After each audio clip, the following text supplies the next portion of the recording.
yoga instructor, Reiki master, yes, etc. etc. Exactly. Yes, etc. It's becoming more and more of, you know, like 2 years ago when COVID hit and I wasn't driving around teaching everywhere, I finally said to myself, you know, I need to teach what has helped me so much in my life. And so I found a way of teaching Reiki. I ended up, I don't know how the people came, but they just ended up coming. So I think I was guided to do that, because it was funny because the classes at Yoga Works where I've been teaching since 99, they didn't have any classes for me all of a sudden. And I was like, what? I'm a master teacher. I've been teaching teachers trainings, and my ego was like broken. And then I was like, but then everybody started to come to the yoga, the Reiki trainings. So I was really guided. And then I said, you know what? I said a long time ago, I'm on my path. I'm just sticking on my spiritual path, and that's it. And the minute I really said that, something happened, and I'm really guided. And sometimes it's wonderful, and sometimes it's challenging, so to say. Well, that's where the growth is in the challenges, right? Yeah, but you kick and scream for a moment, then you're like, okay, I get it. I have to stretch further and further and further. So that has been my experience, and I'm so grateful for you, Peter. How did you find me? Yeah. Well, I was guided.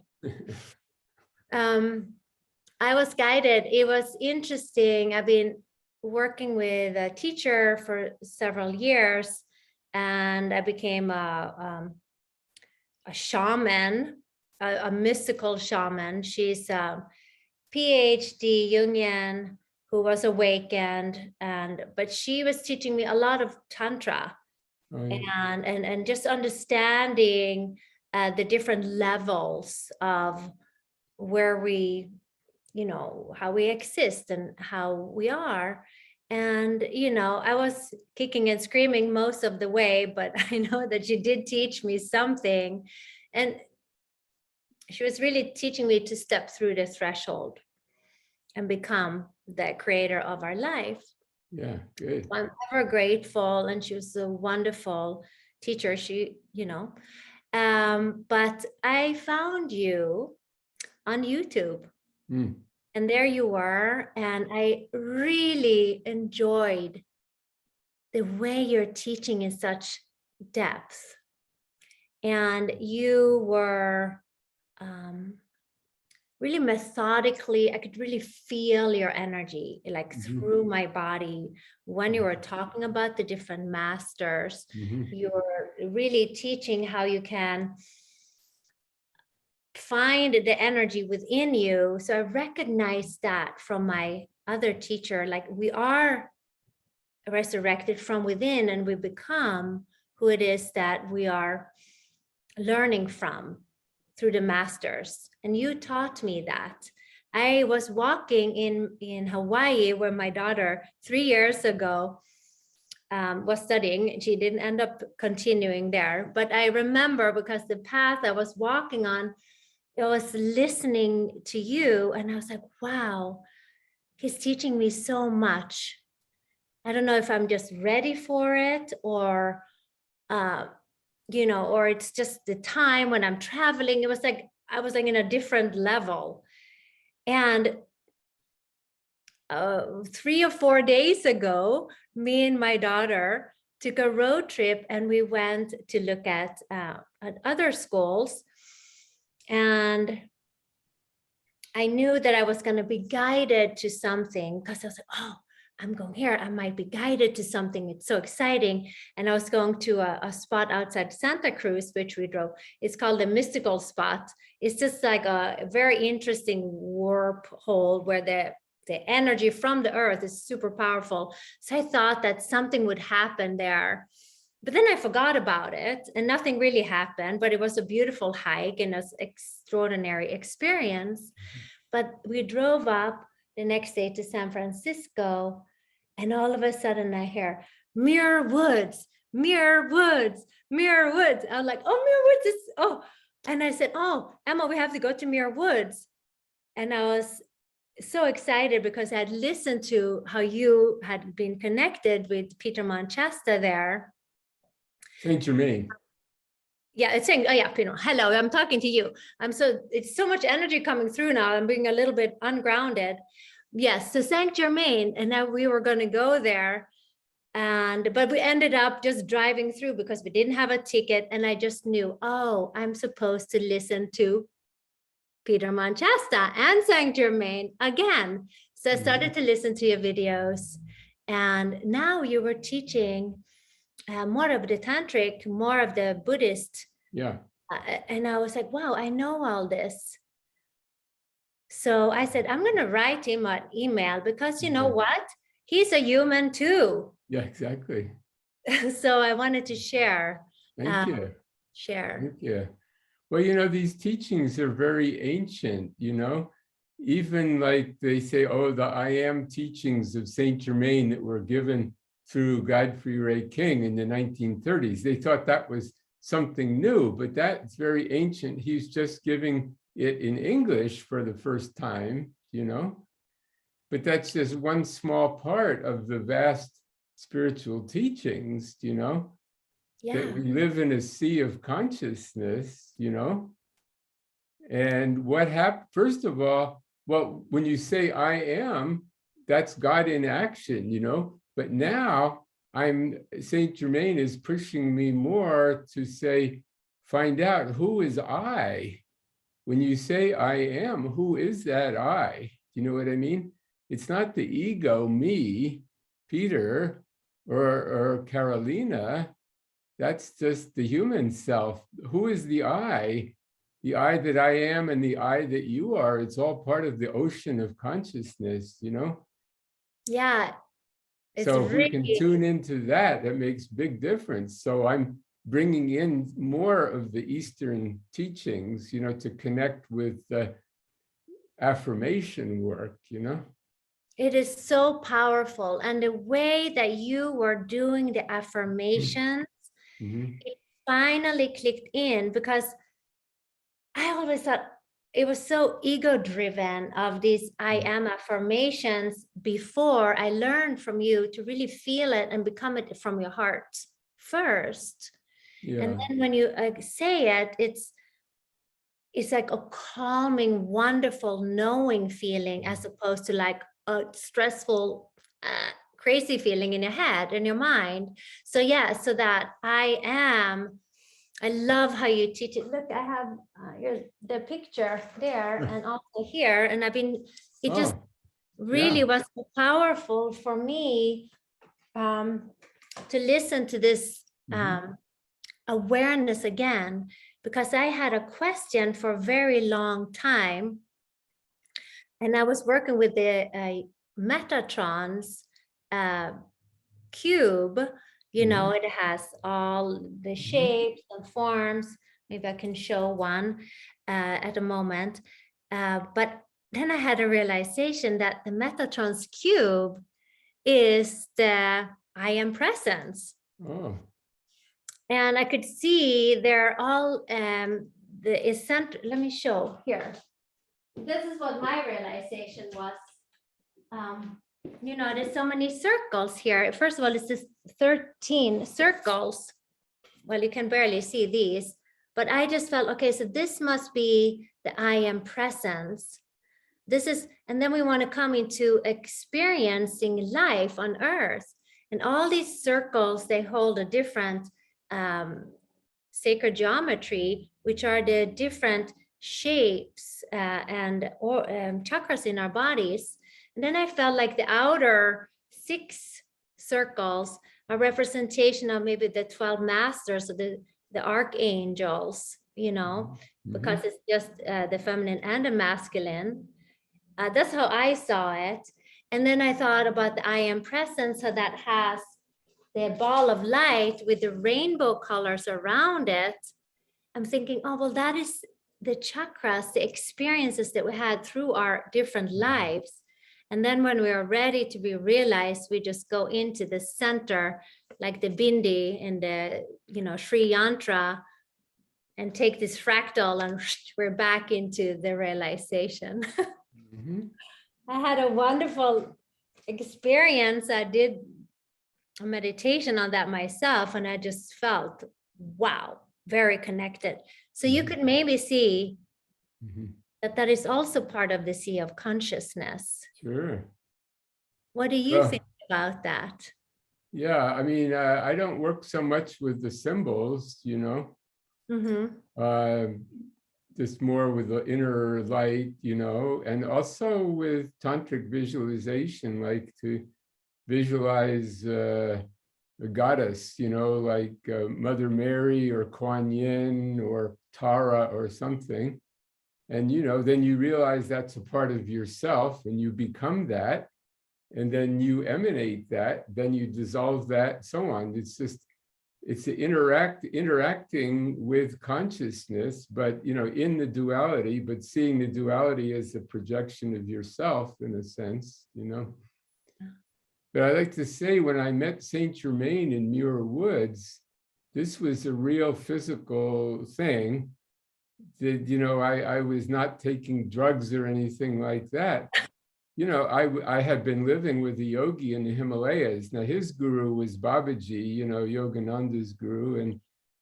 And when he met Babaji, he was in downtown Delhi, and Babaji put his arm around him, transported him in the physical body to the Himalayas.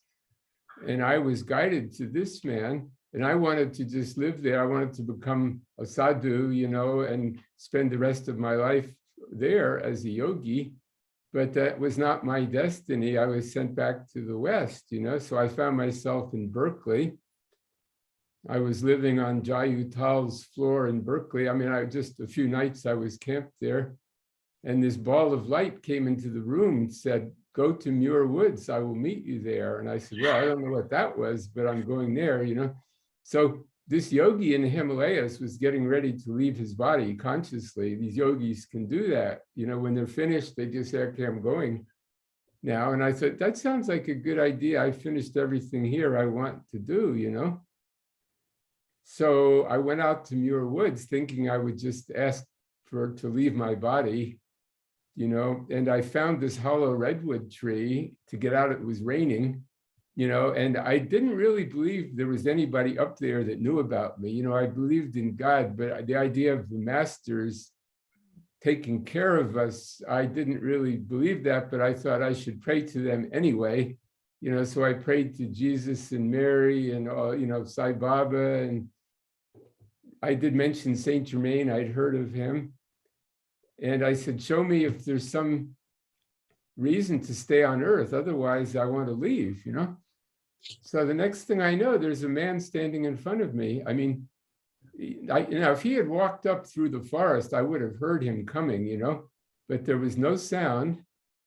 And suddenly they're just 2 feet in front of me. And I look up and there's a young guy about my age wearing jeans and everything.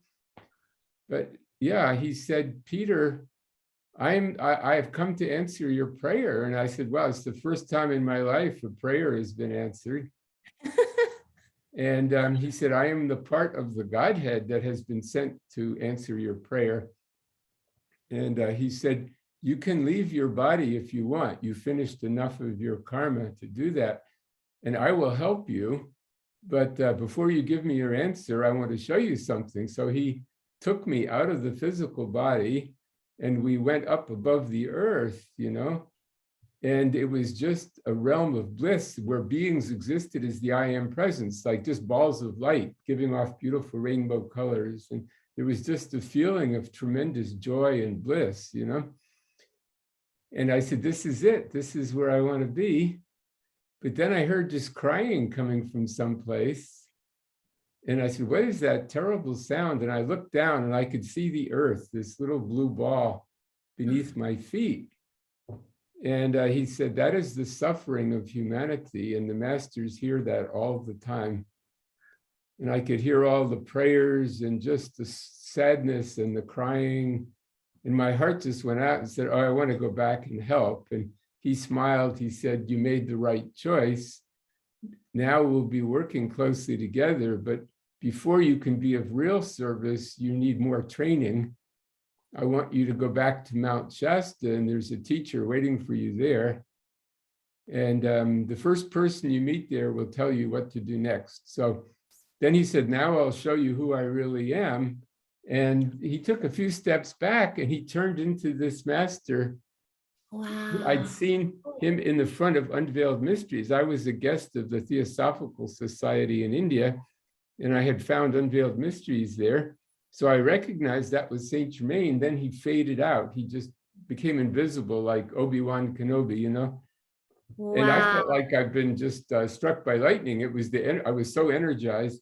I got in my car and I drove straight to Mount Shasta. Somehow I got here in 2 hours. It's normally a 5 or 6 hour drive from Muir Woods. So people were, you know, it must have been 9 o'clock when I left Muir Woods, and I got to Mount Shasta at 11. People were just having, you know, brunch. It was like, you know, and a guy walked up to me, a young guy, and he said, you were supposed to meet this lady by the name of Pearl.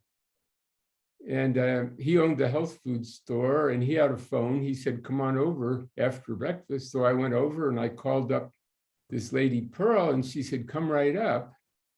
So I got to her house, and there was this sweet little lady, looked like Yoda, kind of, you know. And she said, I've been expecting you. And I said, how could you be expecting me? We've never met before. And she said, the Master Saint Germain came to me this morning and said he was sending you to see me. So then she said, what brought you here? And I said, well, this guy appeared to me in Muir Woods. And she said, well, you know who that was, don't you? And she pointed to the picture of Saint Germain, you know. So I ended up studying with her about, well, I knew her for about 10 years before she ascended, but I worked with her very intensively for about three to 5 years, you know.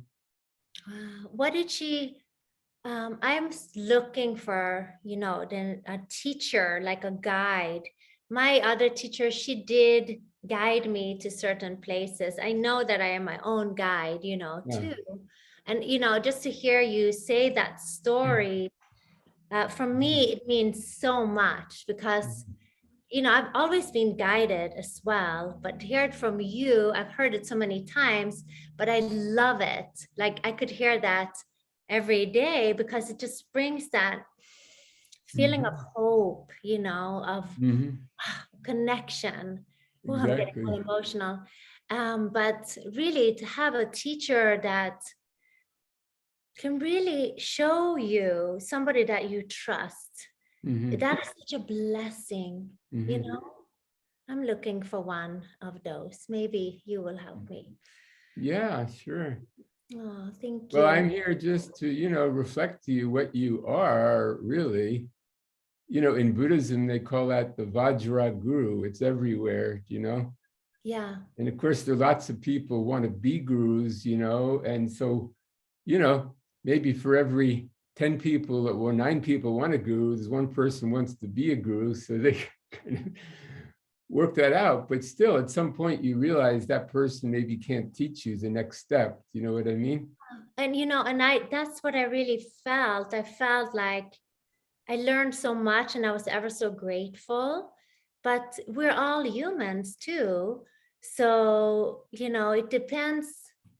Like I felt, you know, I learned very much and I'm ever grateful, but there was something else. There was something more that I needed. And then, you know, I've worked with other awakenings and so on and so forth, but really a guide through the life from somebody who has also lived it or are living it. That is a beautiful blessing, I believe, you know. And well, that's why I share my experiences, you know, and meditations on YouTube, and I don't charge for that. They're just on YouTube, you know. I should call it iTube, not YouTube, you know, or I am tube or something. Yeah, I am tube. Yeah. The problem is we live in the age. What's that? Yeah, that is how I found you. Oh, yeah, yeah. we live in the age of instant gratification. You know, people say, well, I downloaded the app on my phone and it promised me this, you know, and I want it now and I want it to work and you know, bang, like that. So enlightenment and mastery is not instant gratification. You know what I mean? You don't just take a I workshop know. and No, then you've got it. You know what I mean? yeah. So it takes hard. I mean, I have 50 years of meditation and a lot of sitting practice, just looking at myself, examining myself, you know, what do I need to work on, and learning to get rid of extraneous things and heal inner wounds and things like that. And that's hard work and it's slow, but then sometimes you have a lightning realization. Do you know what I mean? Yeah. You never know when that's going to be, you know?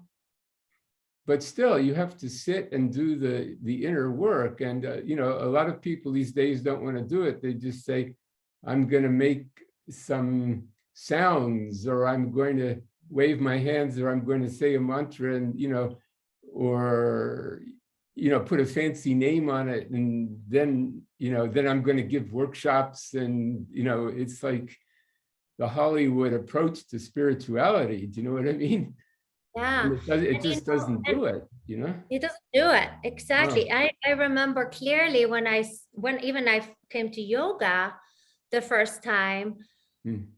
I asked Mati, who was my teacher, and Lisa Walford, who's still with Mhm. us. Mati has passed over. I just knew she Mhm. probably went in a higher dimension. But I was in downward facing dog, and I was like, wait, I have a body. I didn't even realize that I had a body before that. I was like, oh, wow, I'm in Yeah. a body. And, you know, and it was like, wow. And I was really upset with my teacher because I kept asking, wait, when I do yoga, I feel wonderful. I'm connected. But then after yoga, I'm like, I feel too good to exist in life. So I had panicked and I was like, I had to go and be nervous again. So I had to go and drink a lot of coffee. So I just felt like normal. Yeah. And I'm like, how is it that I feel, you know, so good then, and then I feel horrible after? Well, you know, she never really answered that question, but it started my understanding that I have a body, first of all, and it's through the body where we awaken. And that is including looking at yourself and looking at your wounds and so on, which is really not for the faint-hearted ones. It takes tremendous courage. Yeah. But it's interesting, when I was actually lived in Berkeley for a little tiny bit when I was 2 years old. Oh. My father was studying his doctor's there to become a professor. And I was very ill as a child. I got very sick. I had something that was called double reflux, where the urine from bladder went up into the kidneys. Mm. And my parents, you know, knew, mom and dad, they didn't know what to do. So they eventually took me to the hospital in Berkeley, the Children's Hospital. I vaguely remember it. I was only 2, but they said, okay, we know how to do this operation when you fix the uterus. So they called the hospital in Sweden and they sent back and they did the first operation on my body, on me, when I was 2 years old. And I remember, you know, laying there in the hospital bed, and they told my parents, oh no, it's better she just stays by herself and she'll be fine. And then I was 2 and I was not fine. No. And, you know, and I remembered, I said, yeah, there's a phone. You can call somebody if you need help. And I don't even know if I barely talk, but I took the phone and, you know, nobody came. And I felt so traumatized and left alone. And then I was one nurse, you know, at the night they came in, they took the temperatures in the butt, but she didn't put the Vaseline and just and I was like, that hurts. I was so angry, you know. Yeah. Yes. And then I remembered I had all these tubes coming out of me, and I would ride around on the tricycle. And they were like, oh, look, she's so good. She's riding on the tricycle. And I was, oh, they want me to play happy. So, and then that pattern came on, I was like, oh my gosh. So it started early for me, these realizations. And now you have to do a lot of work of that I'm safe, I'm loved, I'm cared for, all this meditation on healing those traumas. But it started early for me going through with this. And it was interesting because after I had my first daughter 21 years ago, I had my kidneys were starting to act up again.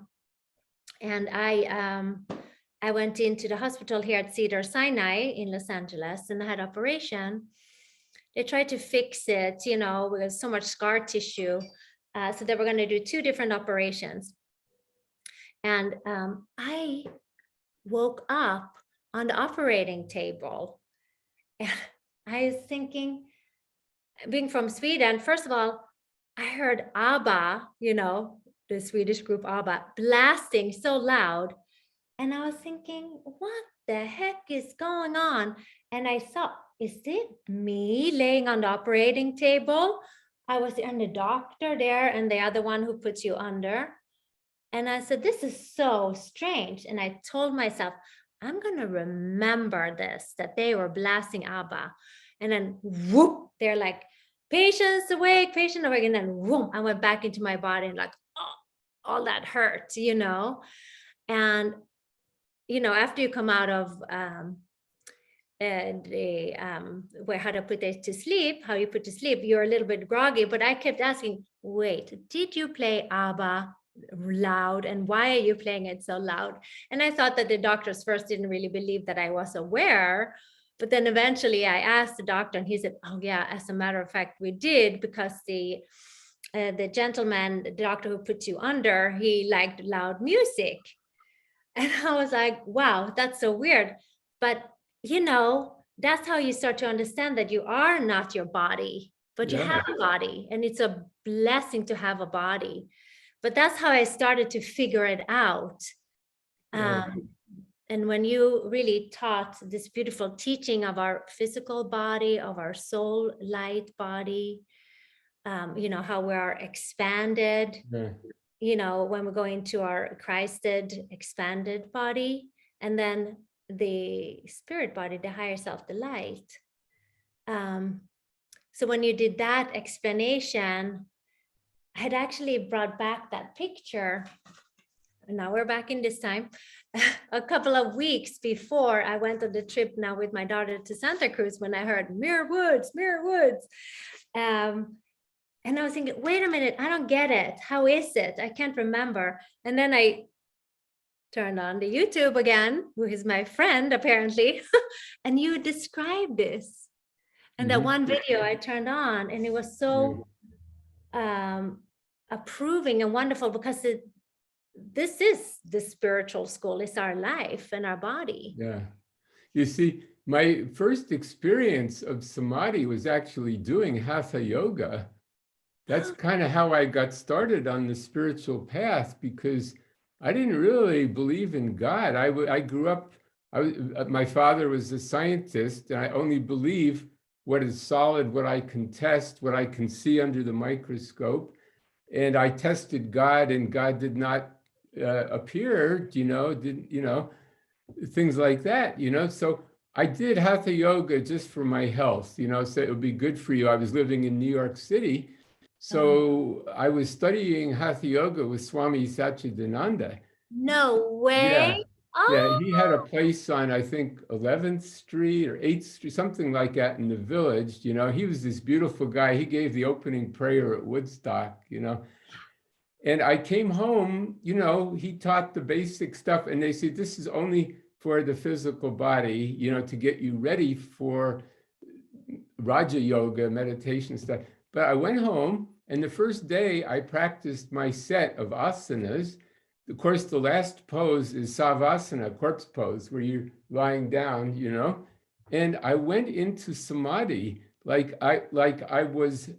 there was no Peter, there was just consciousness, existence, bliss, and light, and the sound of like Om going through the whole universe. But there was no me, it was just pure consciousness and bliss. And what brought me out of that was the phone rang and it was the wrong number. That happened to me twice, where the phone rang when I was in samadhi. It was to bring me back, and both times it was the wrong number. Do you know what I mean? Next time, don't answer.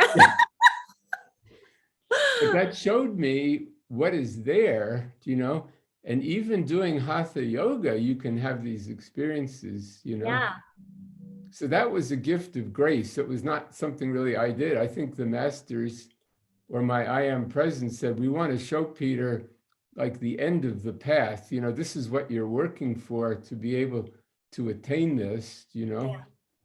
But of course, if you're in that, you can't really help other people, So the key is how you have access to that, but you can still function in duality. It's called relative reality, like if you get in a taxi and you want to ride, you don't want to invite a taxi driver who says, I can't distinguish between left and right. It's all one to me, you should forget it. I'll take another taxi. Do you know what I mean? Yeah, So I you have totally. to learn to function in both realities, Yes.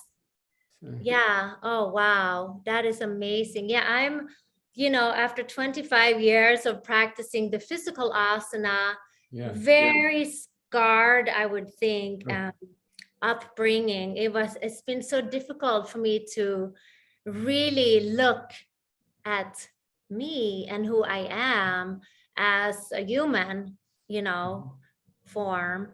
And so I'm thinking I'm really starting um, to be ready to sit still, because I would ride my bike and meditate, I would do yoga and meditate, but the real sitting I was never taught um, in an appropriate way. So that's where I'm interested in going now, because I'm ready. And I've had several spiritual awakenings, and I popped out of my body several times and thought that was like, whoa, it's intense, because you think your world as you know it, like gravity goes away, and you're feeling like, wait a minute, how do I now get back in there? It actually happened at Hollywood Bowl. oh, At one point, I was there with my husband, and I was doing a lot of spiritual work. Well, some meditation, but guided meditations with my teachers, awakening certain understandings of the different bodies. I did chanting. I chanted, the Shakti bodies, Om Maria Chit Shakti, I Nama. For example, I become the space that is, or however you want to translate it, which is very much from the tantric practices. We did that 108 days of all the 5 different Shakti bodies, the rainbow bodies. But we went there, we were supposed to meet our friends. It was me and my husband, and I don't drink alcohol. Like, I just kind of stopped because I thought it was too complicated and too draining and too confusing, because it doesn't serve me at all. So I stopped, but that time I had a glass of spumante, like some Italian, and I wasn't even that good, but I got so drunk, I think, or whatever happened, I popped out of my body, and I was up at the Hollywood Bowl, and I could see everything. And I was like, wow, this is fantastic, But I was like so up. And then I thought, oh, wait, how do I get back into my body again? So I got a little bit scared. Oh, yeah. Yeah. And then I'm thinking, wow, that was probably not the correct way to do it, but it maybe was a way to know that it's at least possible to go there. So that was like my popping out of the body experience. And I was happy, but I was slightly concerned of how to get back into my body. Mm. And when I admitted that I was concerned, all of a sudden I was back, but I was, very in my body, but not in control of my body. So that was also interesting. Um, so yeah, Well, those you know, are my one thing experiences. Yeah.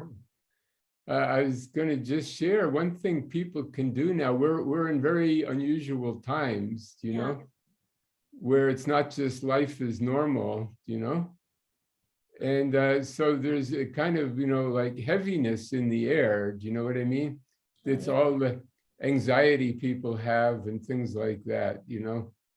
And we can be like, we can transmute that, you know, like right there, you can clear the aura of Pasadena, you know, not just that, but the whole LA basin, the whole world even, by, you know, going within, seeing the light, saying, I am the light going out, I am love, you know, I am violet fire going out, dissolving that. So it's almost like, you know, the Buddhist practice of Tonglen, where you don't want to take on the other people's suffering, but you're aware of it. So you're aware of the heaviness, and it's kind of like then you exhale light into that, into the heaviness. Do you know what I mean? So you breathe in, you feel the heaviness, then you breathe out light, joy, love, you know?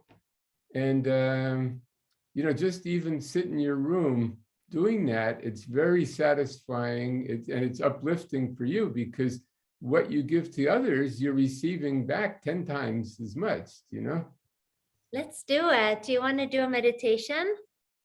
Yeah, well, what I like, what Pearl showed me is this kind of, I call it the looking or open eye meditation, you know?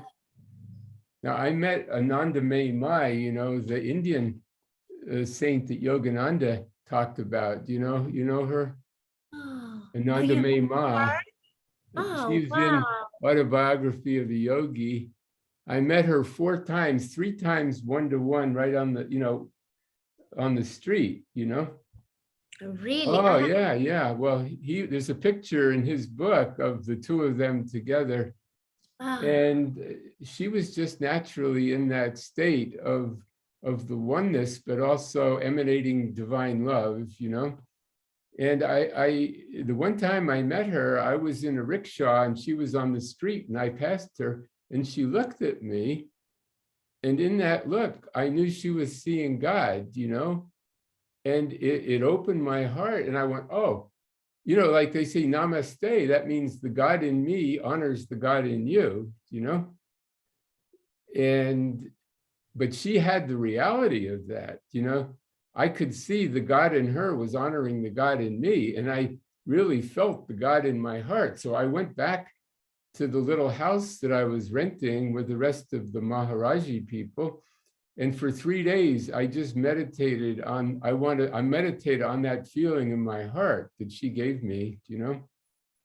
And later it was like, I think about a year, maybe 2 years later, I met Pearl, and she taught me how to do that consciously, you know, with the eyes open. Just first you tune in, you know, to the love in your own heart, you know, and just feel, I am the living light. You first see the light in yourself, like a sun there, emanating light, and your body is sort of translucent, you know. But do it with your eyes open, and you know, you can let your eyes go out of focus, but when you keep them open, it completes the circuit. You know what I mean? okay, I see.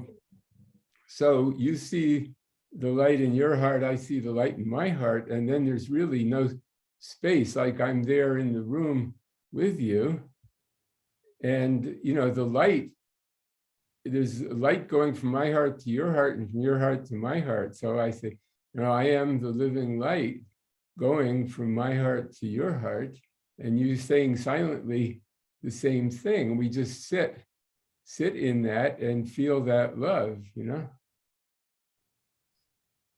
There. See, you just lit up, your whole body lit up. Feels good.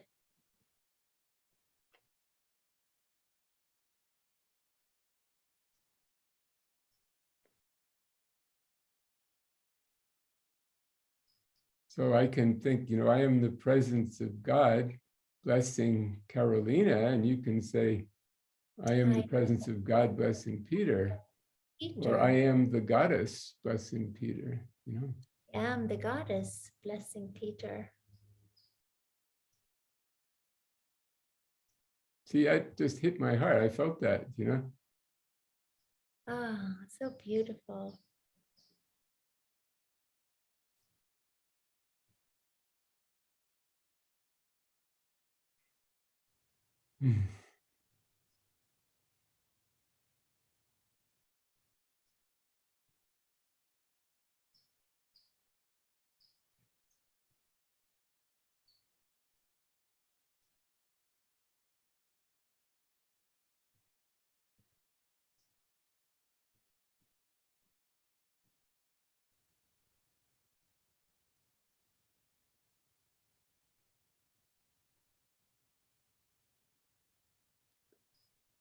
Or I can say, I am divine love flowing forth to Carolina and into the whole world,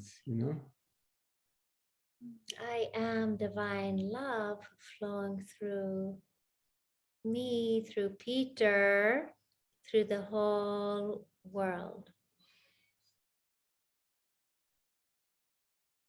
And you can see like it's gold here, but then it becomes pink light going out, Yeah, and my eyes are really blurred. Yeah. See, this is the Immaculate Heart of Mary. You see those statues, those pictures of Mary, she's pointing, she opens up her chest, you see her heart, she's trying to get the message out. It's in here. This is the heart of the Christ. This is the heart of the Divine Mother. Doesn't matter whether you're in a male body or female, you can still have the Divine Mother within you. Yeah, I feel that strongly, that love that we can have, that we all are. Why don't we teach this to all our children in school? Yeah, well, you can do it. This is December 10th. December 13th is supposed to be Mother Mary's, I think Our Lady of Guadalupe. It's a special day for Mother Mary, December 13th. Yeah, we celebrate in Sweden. You Sancta do? Lucia. Yeah, Sancta Lucia, where we celebrate the Divine Feminine. But I don't think too many Swedish people know it, but we have a celebration where we have candles in our hair and we walk around and we sing this beautiful song, and we give out gingerbread cookies to everyone, the sweet. And that's a celebration of this. I just had my birthday, December 7th. Oh, happy birthday. Great. Yeah, and December 8th, I did this wonderful ritual that I was guided to do, that I was in Mount Shasta. Just, I wasn't there, but it was like spiritual. It was so powerful and it was so wonderful. And now I'm talking to you the next day, Peter Mount Shasta. It's very beautiful. I'm so grateful. See, a lot of the world's religions are patriarchal, they're all oriented around death, like prepare for death, which is good to contemplate that. So there's no, like you get rid of attachments and you realize that a lot of what we think is important is not important. But then the other side, the Divine Mother, it's natural for a mother to be attached to her children. You don't tell a mother, don't be attached to your children, Yes. So when you have love, you want to nurture, whether it's flowers or plants or a dog or, to be involved and to be committed, that's also the spiritual path. So detachment is one part, attachment is the other, but you can still, every mother has to learn detachment. You have to let your children go at some point, but you are still always connected with your child. They found in the blood, there's like little radio transmitters between the mother and the child. So the mother always senses what's going on with the child, you know? Oh yeah. I know that. I knew that with my children. I have 3 children, and I Yeah, always know where they are. I always know how they're feeling, and I always send them love. When I do my sessions, beautiful. I always, send them that energy Yeah. to my house and my husband and, family, loved ones, neighborhood. Um, you really See, go. like the masters look at us, we're their children in a sense, you know? So you wouldn't want them to be non-attached, to say, oh, that's just humanity, let them do their thing, that would be non-attachment. But no, we want them to care about us and to be attached. Yeah, oh, I love that. That's beautiful. I have to tell you one thing that happened that was also one of these incredible realizations. My husband's best friend was passing over. He was in a cancer Yeah. hospital here, and he was really sick. And I was doing Reiki on him, and I had received this selenite stick with Om Mani Padme Hum Mm. engraved in it. Mm. And I was standing here doing, and I said, "Oh my God, am I being called?" And I called my husband and said, "Oh, honey, I'm coming to the hospital. I'm being like called. Like Mm. I have to go. I have a very strong feeling. I have to go." He's like, "No, no, no, stay home with the kids." And I said, "Oh, I'm calling your mom. She can come over and take care."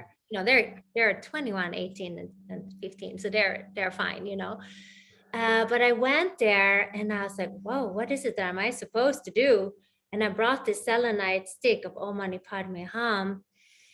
I've heard this actually 2 days before that. I had woken up and chanted Om Mani Padme Hum, Om Mani Padme Hum. And I'm thinking, wow, this is interesting. Sometimes that happens. But when I went into the hospital, I said, okay, I guess I'm going to give Reiki or something.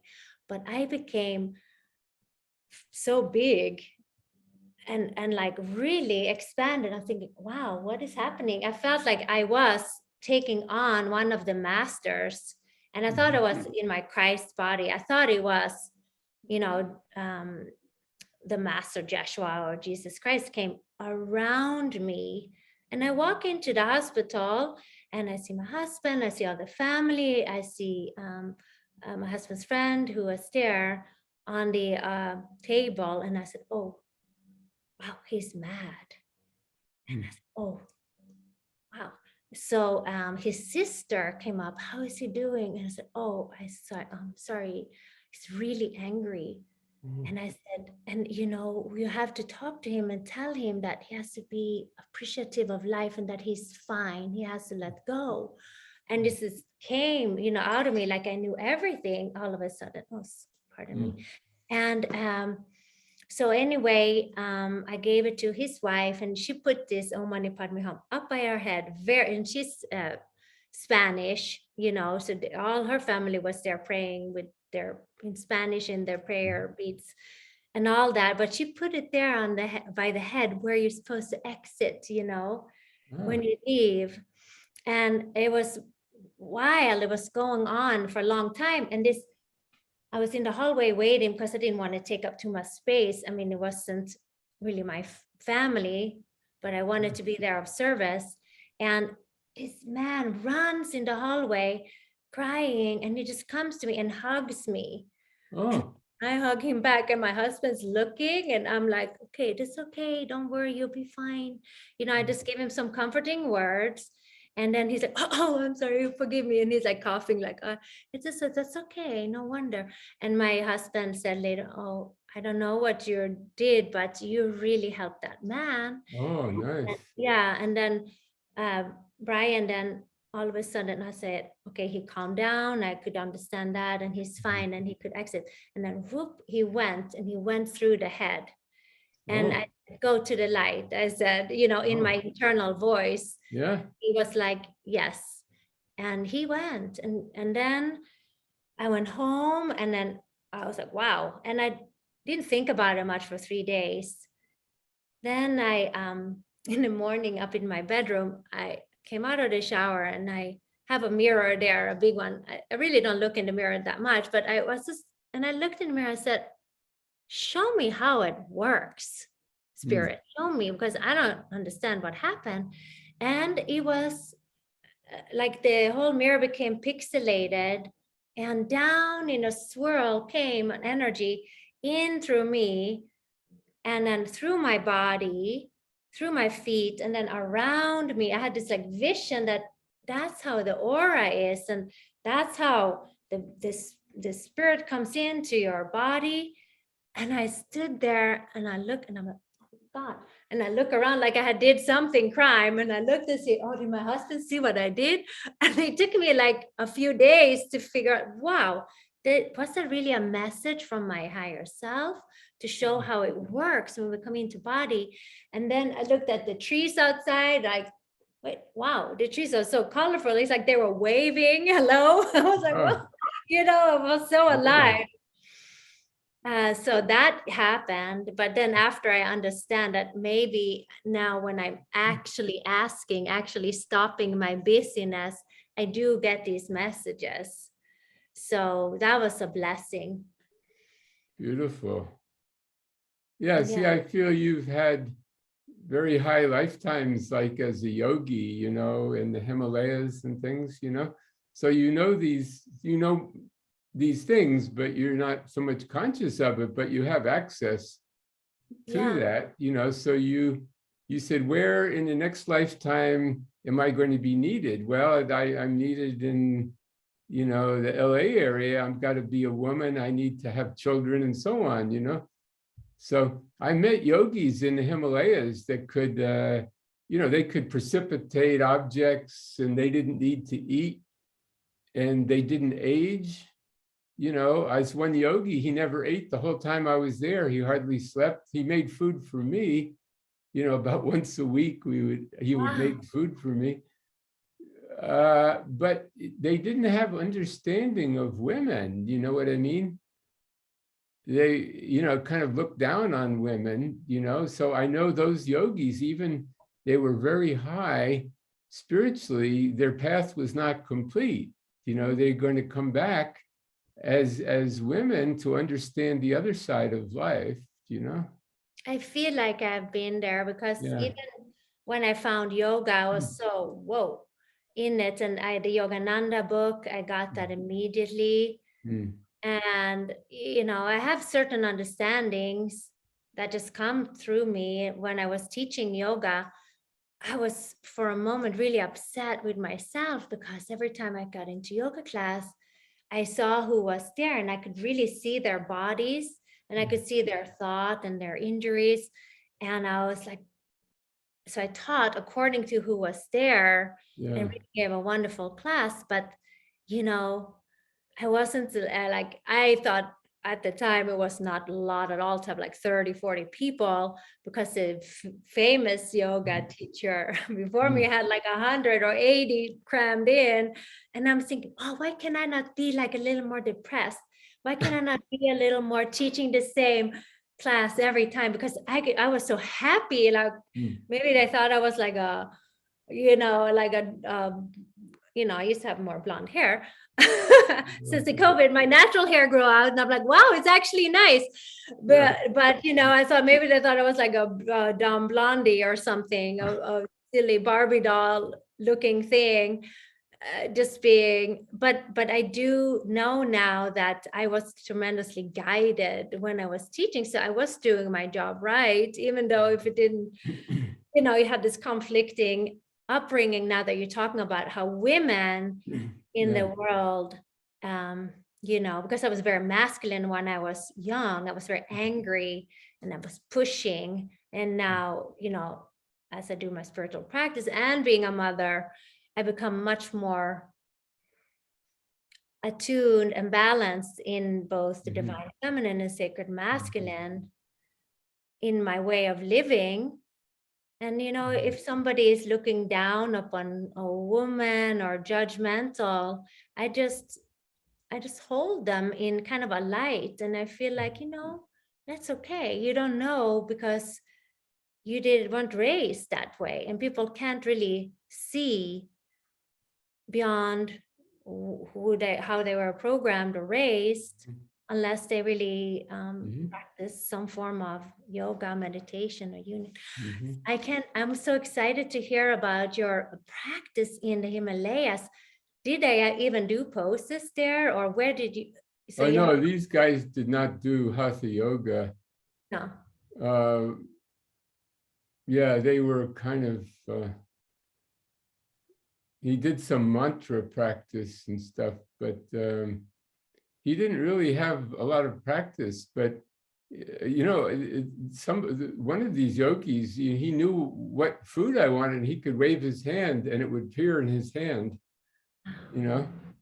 Wow, and it was hot, without fire or anything. One guy didn't even have a fire. He knew what I wanted, and it wasn't Indian food. It was kind of Western steamed spinach with ghee and toasted chapatis, and he didn't eat, but then I had Amrit materialize in my hand. That was from Sai Baba, but these things they showed me, they're all possible, but my path was not to stay in the Himalayas. It's funny because I wanted to be a yogi. I wanted to be one of the Himalayan yogis, because I read Autobiography of a Yogi, and I didn't want to be in the West anymore. I don't care about having a Ferrari and a lot of girlfriends and getting drunk and all that. You know what I mean? I just want the spirit. So the Himalayas is the place to do that. And I found these yogis and they welcomed me. But then, like I had a week before, or 2 weeks before my visa expired to be in India.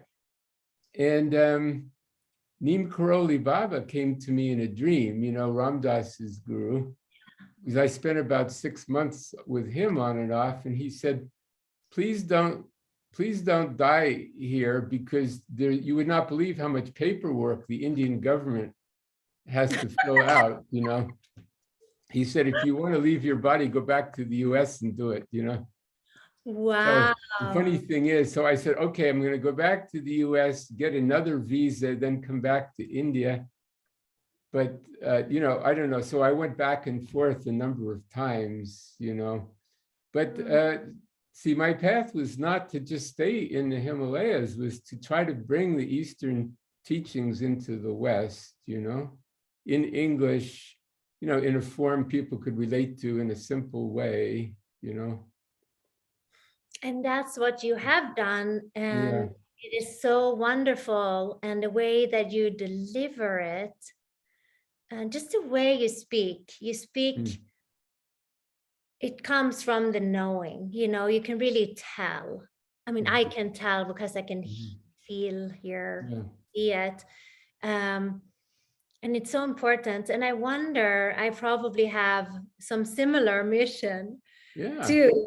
I remember as a child, I was studying this religion and that religion, and I was so enthralled with everything. And my parents, I went even to church in Sweden, where I was brought up in this little village, because I said, oh, this is so fantastic, Mom, you have to come. And she said, no, I go to the theater, I don't go to the church. And I was like, what? It was definitely picked those parents that were not at all interested, and I've always been interested, and I have studied some of the Patanjali, the yogi, but I'm interested in more, and I do feel the guidance, and I have been studying lately the masters and who they are, and starting to recognize the different vibration. But the way you taught so beautifully how to bring them in and become their essence, and then shine it out through the body. Isn't that why we have a body? Yeah, well, the body is the temple. That's like, I have this church, it's called Church of the Seven Rays, but that's your body. Your body is the Church of the Seven Rays with the 7 chakras and so on. So to see your body as the temple, and these masters can reside in it. I can say, I am the presence of Saint Germain. I feel his heart and my heart are one. They're kind of like a amethyst, like this. To see this in my heart, and it's just made of glass, but it doesn't matter. It's a focal point. And or I am Kuan Yin, I'm not claiming to be the incarnation of Kuan Yin, but I can invoke her consciousness. That's the essence of Tantra, to realize there's no separation. Do you know what I mean? If I put my attention on Kuan Yin, I become Kuan Yin, and then I enjoy that. I send out love and compassion and everything. Then I can dissolve that and go back to being Peter again. You know what I mean? And I loved how you explained that you go up into your expanded self. Yeah. You can go to your higher self, and you can expand into Kuan Yin. And then when you come back Yeah. with essence, but you become you again. Yeah.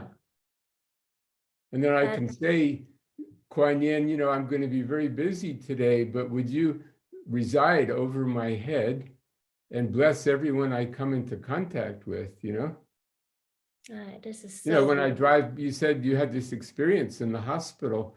When I drive by a hospital, I call on the healing angels to reside over the hospital and to bless whoever is in the hospital, Yes, it's so important, because Yeah.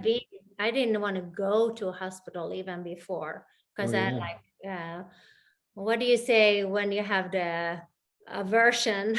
Yeah, aversion, yeah. But obviously now, then when COVID hit, I was in contact with the Huntington Hospital here, and I was doing Reiki. I actually did it on the nurses. Oh, good. That's very good. So because they work so hard, and then my Oh, yeah. Reiki, my students that I trained with and initiated, I send it to them also for an opportunity to be able, because I feel every time you learn something, it's so beautiful to share it.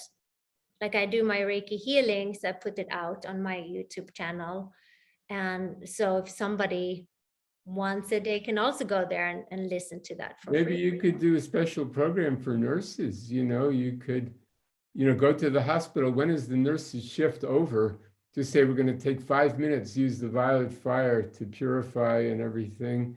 Or you could even do it online, have a special. I'll do it.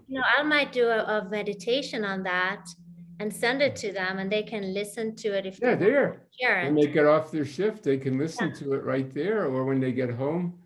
Oh my God. I remember, I have to tell you, when I was driving to teach a yoga class, I had found your videos like 3 years ago, and you did the initiation to the Violet Tara. Oh, yeah. And I was driving, and I remember exactly the moment when she came into my body. I was thinking, whoa, maybe I shouldn't be driving right now. Yeah. But I love that.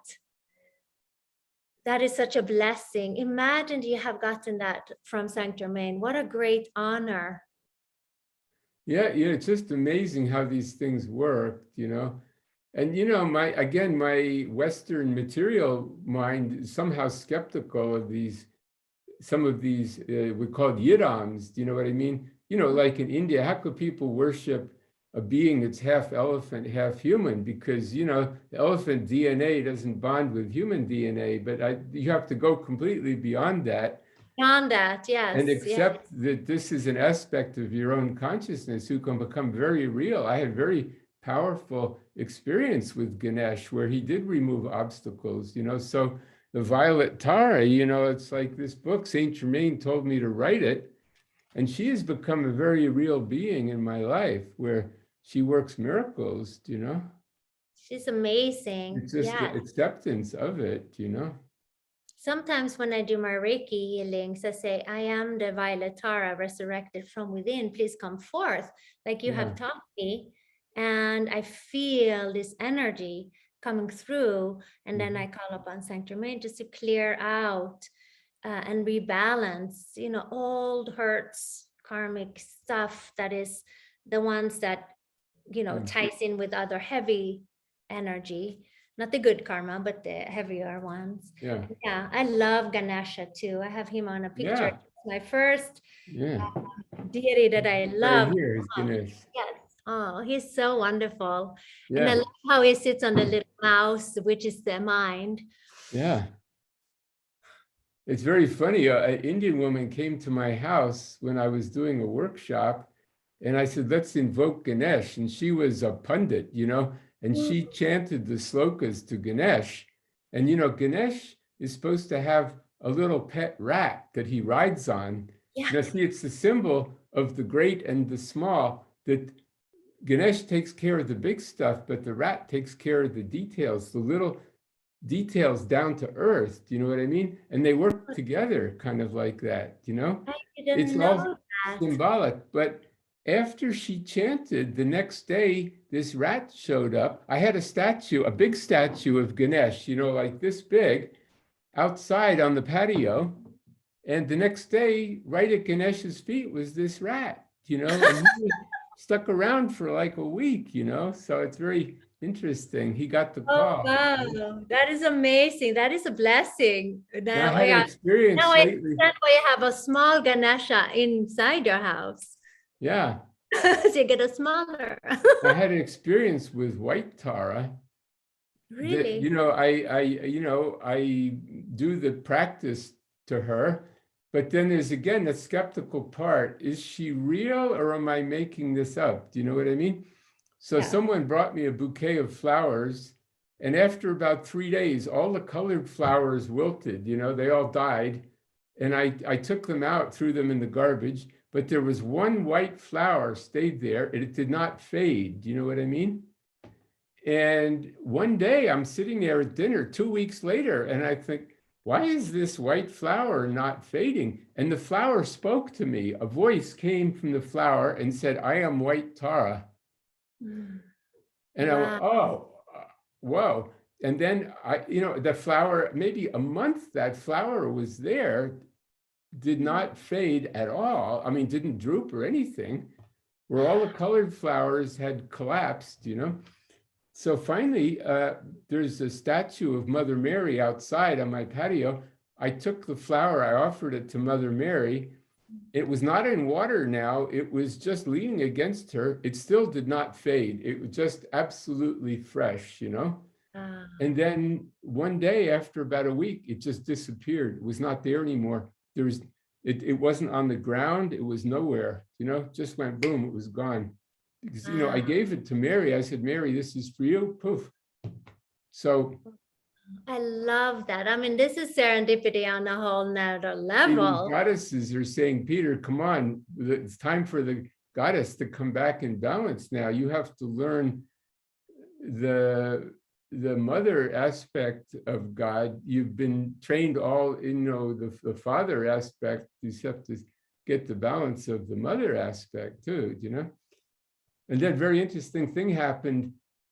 Someone abandoned a cat, and the cat came to my door, like every morning and every evening, and I would feed it, But I wanted to get it a home because it's getting cold, getting to be winter. So I found a home for it. I got an elderly couple, and they took the cat in, and about 10 miles from here.